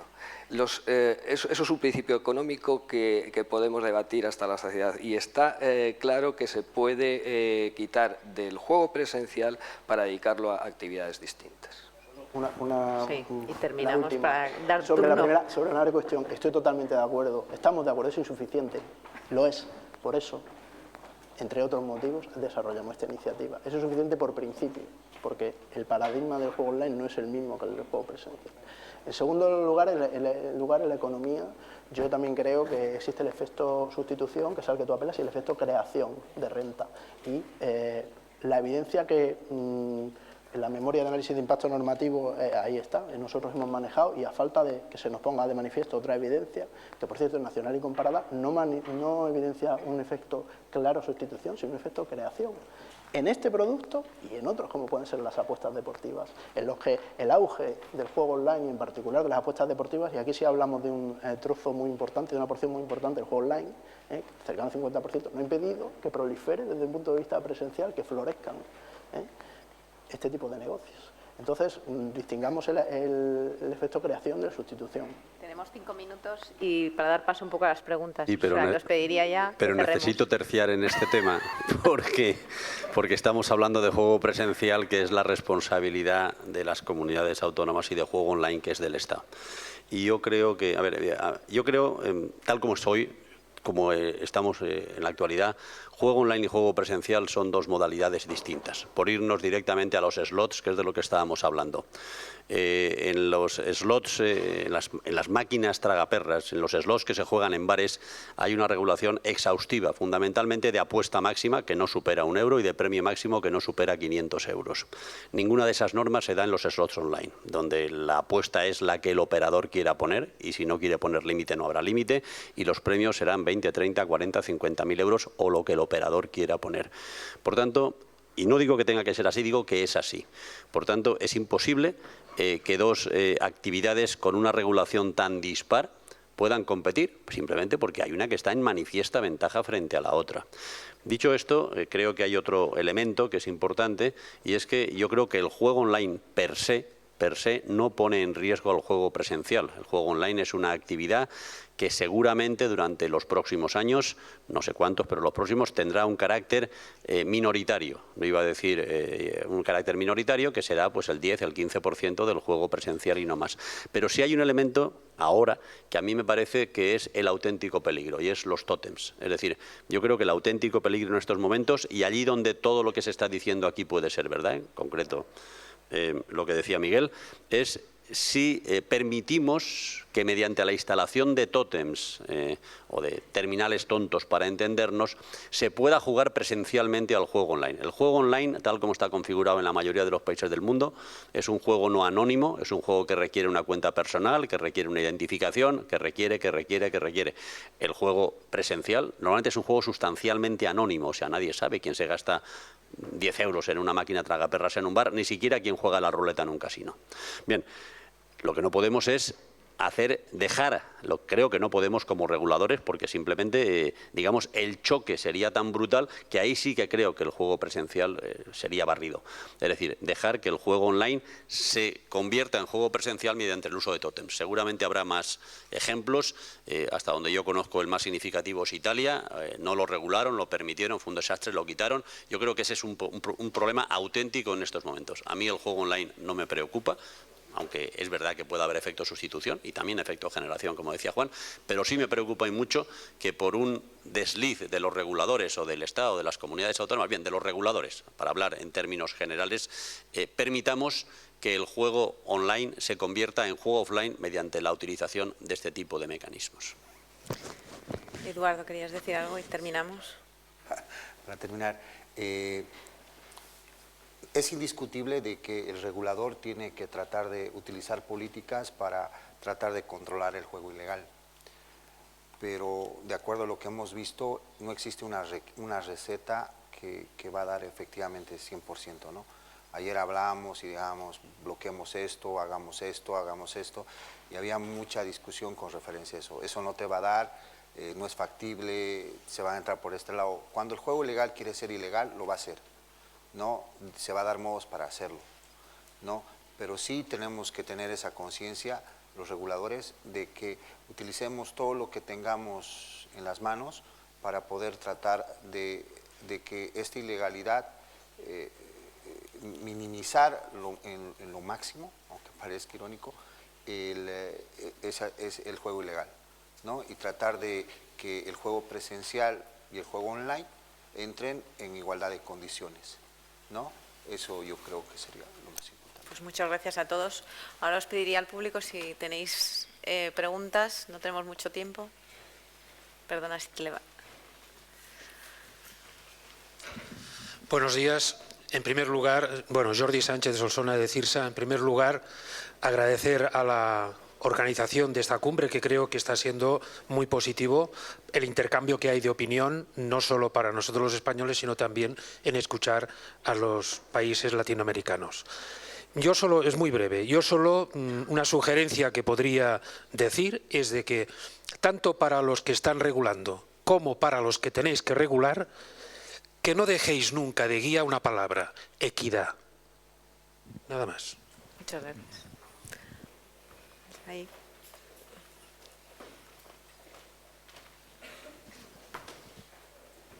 Gracias. Juan Carlos Alaverri, del Grupo Volt de Argentina. Nosotros operamos para 6 estados distintos servicios de lotería, servimos 16.000 agencias y operamos 10 casinos en 4 países distintos de Sudamérica bajo todo un marco regulatorio distinto. Tema de online. Salvo en el caso de Perú, de Sudamérica están saliendo 1.500 millones de dólares de juego por Internet y es ilegal en todos los países del Cono Sur, excepto este caso peruano. Por ende, los operadores que han trabajado bajo el paraguas de la .com han sido, salvo que el juez me corrija, cómplices necesarios en toda esta operación. Si el día de mañana abrimos y regulamos el grupo online y sabiendo, porque ustedes lo han mencionado, que el tema de masa de jugadores y liquidez es clave, ¿qué le recomendarían a los reguladores de Sudamérica en el pasaje de las .com a las ARC, Chile o lo que fuera, ya que ustedes en España pasaron las licencias de .com a .es, pero no igualaron las condiciones para los operadores preexistentes con los nuevos. ¿Algún comentario? No. Entiendo que recomendaría a los demás, porque en España... Bueno, en España no sé. ¿Qué recomendaría el resto?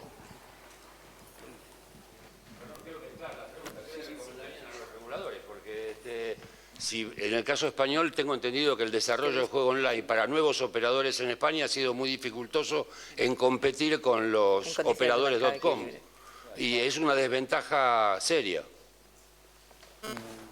Claramente es como has comentado, es decir, se pueden tomar diversas iniciativas. Ayer discutíamos acerca de algunas, es decir, algunas que pasen por penalizar, otras por poner al día, es decir, ¿de qué estamos hablando? Si estamos hablando de que han cometido algunos ilícitos, eso difícilmente va a ser sustanciable, porque no vas a hacer pagar penas por esas cuestiones.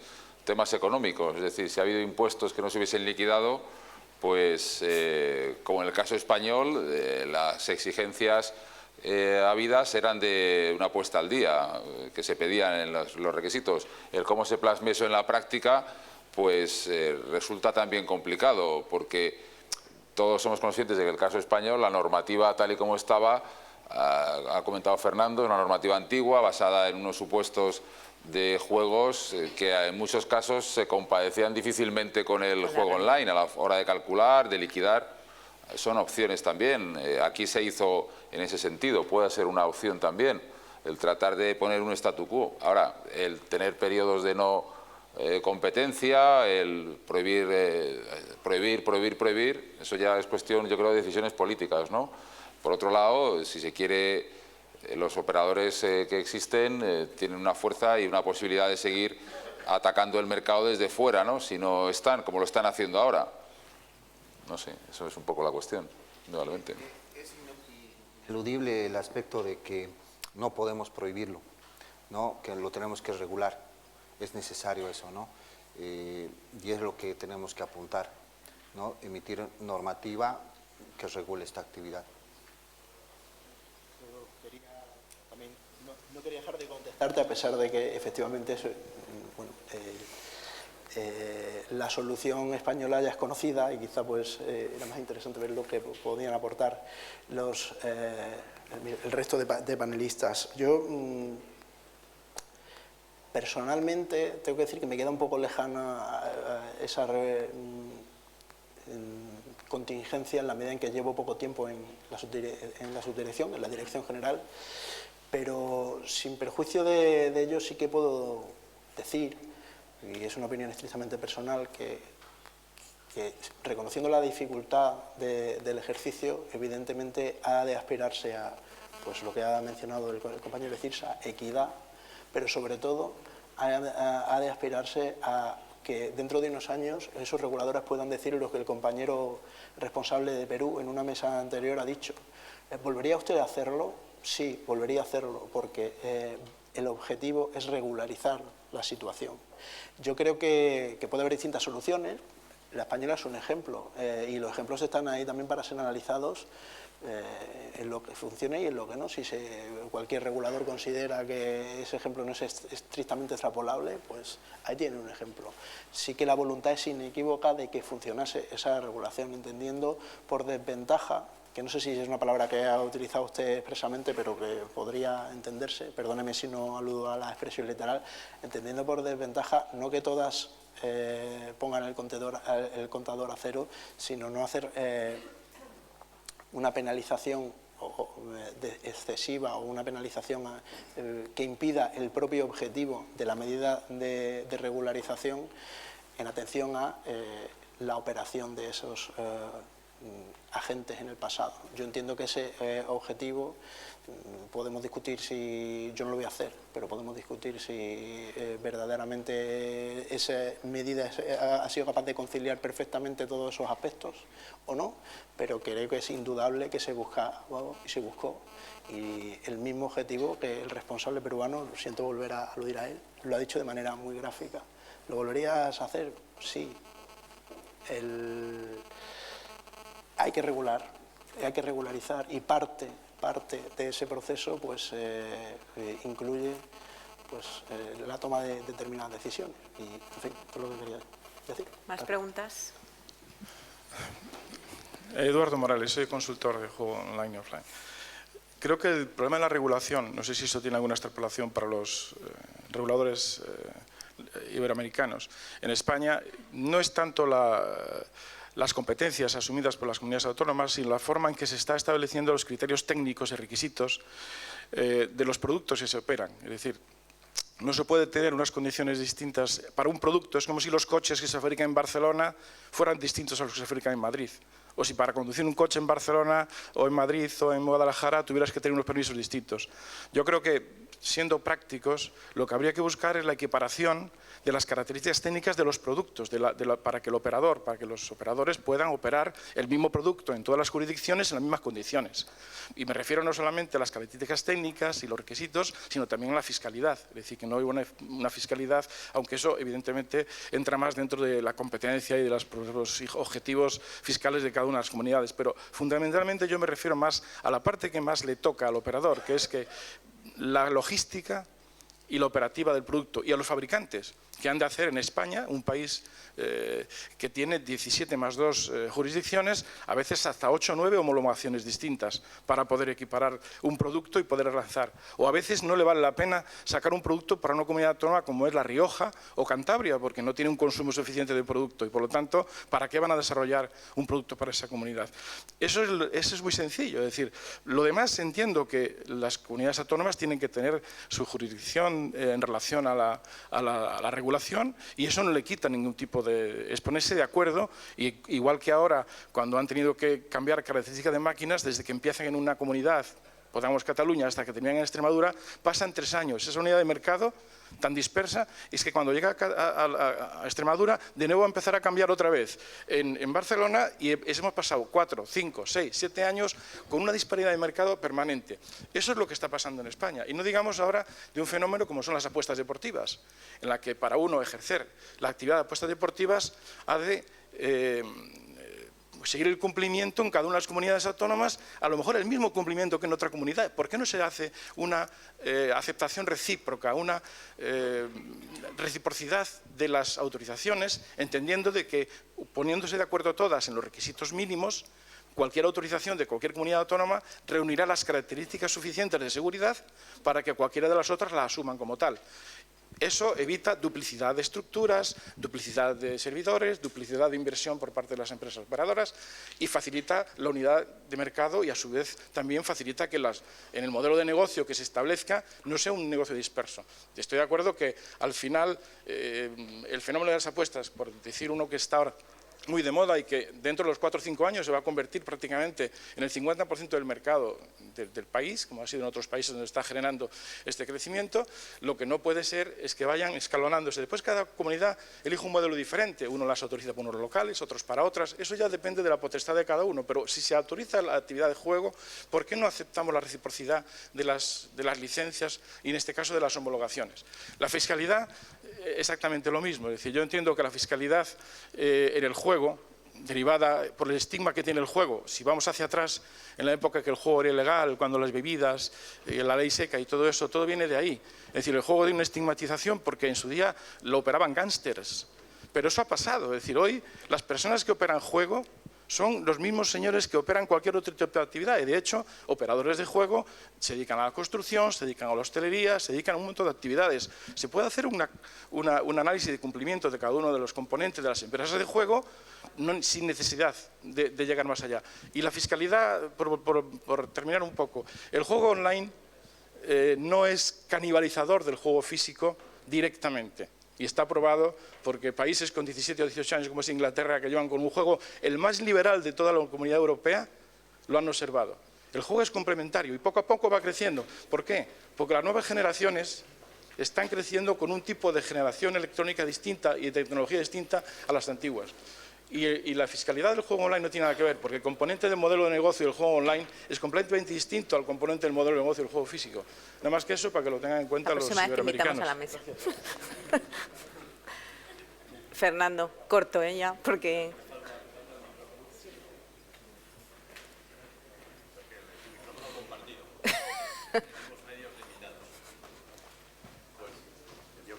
representante de las comunidades autónomas en este panel, pues hay algunas cosas que sí quería aclarar rápido. La primera, si queremos descentralización, es inevitable una cierta diferenciación. O sea, descentralización de la gestión de juego y al mismo tiempo unicidad en los requisitos es una contradicción, es un círculo cuadrado y eso no va a pasar nunca. Yo creo que esa idea está clara, por tanto, depende de lo que políticamente se desee o socialmente se desee, pues estaremos en un sitio o estaremos en otro. Bien, segunda idea clave, las comunidades autónomas, naturalmente que hemos hecho y estamos haciendo mucho para evitar esos inconvenientes. Bien, en el año, creo recordar, 2006, en el Consejo de Políticas de Juego, nos pusimos de acuerdo para la nueva generación de máquinas y hubo un acuerdo sustancial en los requisitos técnicos de las máquinas, de modo que es verdad que hay que homologar las máquinas en distintas jurisdicciones, eso es cierto, pero no es menos cierto que son sustancialmente iguales. Y ahora, ¿por qué las comunidades autónomas? Bueno, vamos a hablar de los países europeos, porque a lo mejor los problemas que hoy tenemos en España mañana se plantean dentro de Europa con una normativa. ¿Por qué un austríaco que fabrica máquinas tiene que rehomologarlas en España y en Italia y en Francia? Bueno, pues por la misma razón que una empresa que fabrica máquinas en España pues las homologa en Madrid, en Cataluña y en Valencia. ¿Y eso es bueno o es malo? Bueno, pues no lo sé. Yo no tengo la idea clara. Sí es verdad que muchas veces, la excesiva dispersión es mala, pero no sé si la unicidad es buena y pondré algún ejemplo naturalmente sesgado para que me dé la razón a mí. Bien, la cuestión es, ¿por qué tenemos esas regulaciones distintas? ¿Capricho de los reguladores? No. Aquí estamos algún regulador de comunidades autónomas, aparte de mí, y no es capricho, porque piensan que es mejor. O sea, ¿por qué decimos que las máquinas en los bares no pueden pagar más de 240 euros? ¿Por qué lo decíamos? Bueno, porque los bares no tienen acceso controlado a los menores. Es verdad que el titular del bar, si juega a un menor jugar, le debería decir no puedes jugar, que eres menor de edad. Es verdad que hay un cartelito, pero eso sabemos que no es así. Por tanto, decimos, bueno, como el control no es tan exhaustivo como en los casinos, donde hay un registro de entrada y un DNI que ustedes tuvieron que dar ayer para entrar en el casino, pues vamos a poner 240 euros. Pero de repente alguna comunidad un poco más liberal dice, ¿y por qué no 500? Entonces vamos viendo movimientos oscilantes, primero era 240, casi todas las comunidades, ahora todas nos estamos acercando a los 500. ¿Por qué no hay ninguna que ponga 50.000 euros? Bueno, pues porque sería contradictorio prohibir el juego y dejar que se pagara esa cantidad en un bar donde no hay control de acceso. ¿Por qué hay diferencia, por ejemplo, en el tiempo entre partidas? Bueno, pues también es una cuestión de la ludopatía.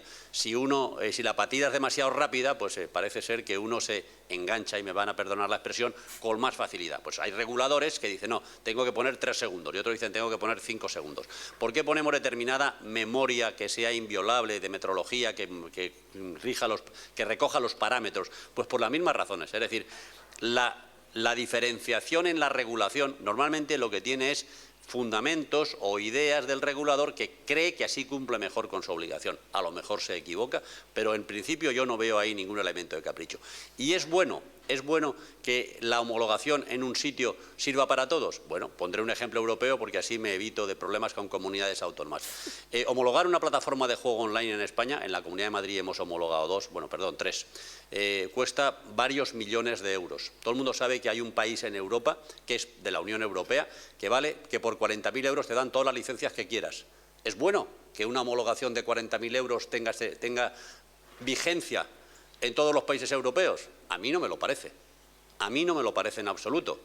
Porque es evidente que los ensayos que hemos hecho en Madrid, y por supuesto en el Estado también, para ese tipo de homologaciones, allí no se han hecho. Aquí, digamos, como se dice en España, duros a 4 pesetas no vende nadie. Por tanto, si para hacer esos ensayos se gasta uno 4 millones y se ha gastado 40.000, es que no los ha hecho. Es decir, no estoy nada convencido de que la reciprocidad en las homologaciones sea algo bueno, ni siquiera deseable.